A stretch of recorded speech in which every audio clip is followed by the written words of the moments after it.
Hello and good day everyone. This is Group 19 with me, FANSURI and EMAD ABDULAZIZ.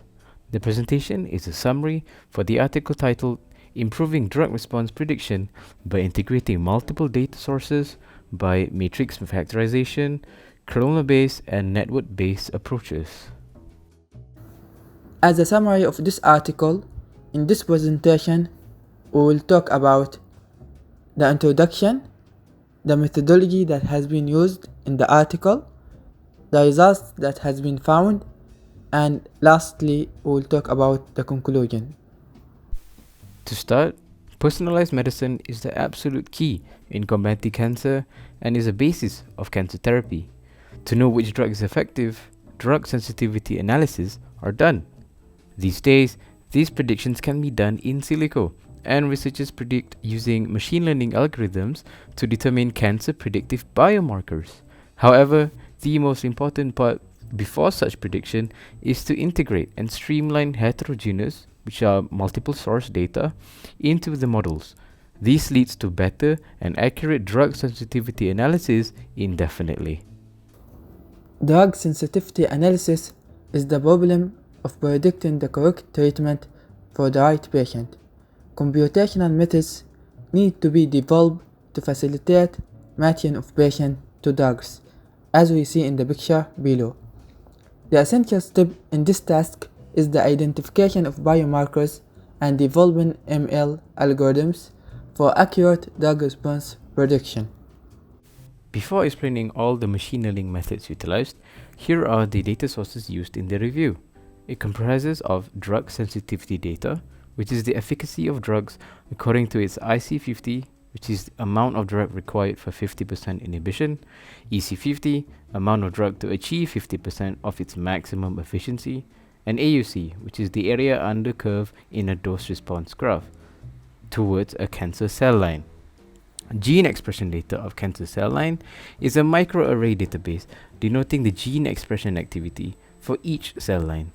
The genomics of drug sensitivity in cancer, GDSE, used Affymetrix U133 plus 2.0 microarray methods, while Cancer Cell Line Encyclopedia CCLE database used a different Affymetrix Human Genome U219 microarray.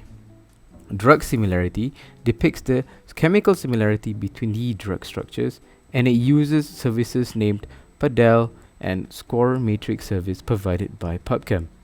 Cell line similarity finally show how similar cell lines are between each other.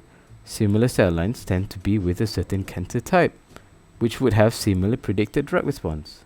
Researchers do this by representing a cell line as a vector of omics features, such as according to their expression values. Then they calculate the correlation coefficient between all other cell lines between each other. 3 methods has been used in this article, which are SRMF, using matrix factorization, pairwise MKL, using kernel-based approach, and lastly HNMDRB, using network-based approach. First method is SRMF, which is a method for drug response prediction by simultaneously incorporating drug and cell line similarity information. It treats chemical structure similarity of drugs and similarity of cell lines obtained from gene expression profiles as regularization terms to avoid overfitting to training data, and imposes them to MF model. As we see in the figure, this is the framework of drug response prediction. Letter A is the input data for SMRF, includes the available drug response, such as active area values in cancer cell lines versus the unknown values marked as gray. Letter B is the rotational for the matrix factorization approach, and letter C is it computes the coordination of drug and cell lines U and V in the shared latent space, which are used to reconstruct drug response matrices, including the newly predicted drug responses. Looking at the second approach, pairwise MKL is a kernel-based approach in predicting anti-cancer drug responses. The model comprises of 2 stages, where stage 1 is focused on integrating heterogeneous data.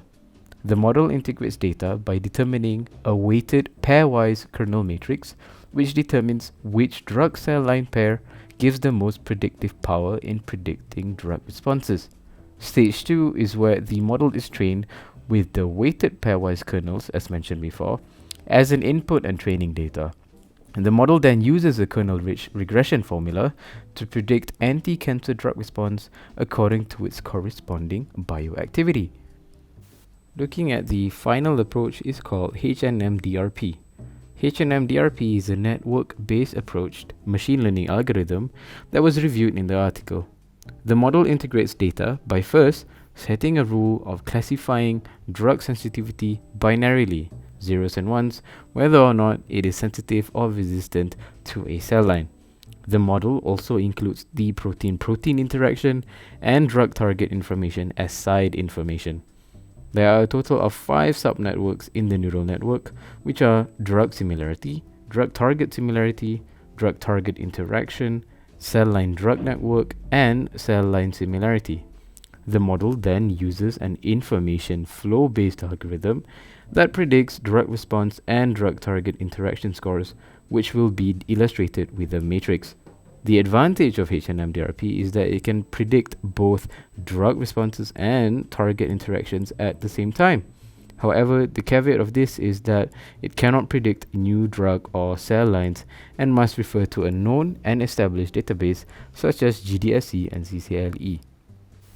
In the results section, the performance of all 3 models are compared with different metrics such as root mean square error, RMSE, Pearson correlation coefficient, PCC, and area under curve, AUC, paired with a 10-fold cross-validation. According to the table, SRMF performs the best, next to pairwise MKL, and lastly HNMDRP. The researchers infer that SRMF performs the best because it sets the parameter drug similarity to 0, which means that drug similarity has no correlation to its corresponding sensitivity. Meanwhile, HNMDRP performs the worst among the 3 because it infers that all data sources have the same predictive power in drug sensitivity prediction. In conclusion, as more biological data becomes accessible, the conventional drug development method will need to make use of new treatment combinations and potential for the generation of innovative models. According to the previous results, MF and kernel-based approaches are superior at detecting the underlying components of drug response data by making use of side knowledge gained from the similarities across cell lines and medications. By utilizing different types of molecular and genomic data, we can make more accurate and personalized choices for drug treatment. Ongoing development demonstrate that ML methods are promising and have an exciting future for biomedical data integration. Here shows the references we used to summarize this review, and that is all from me and EMAD folks. Thank you for watching.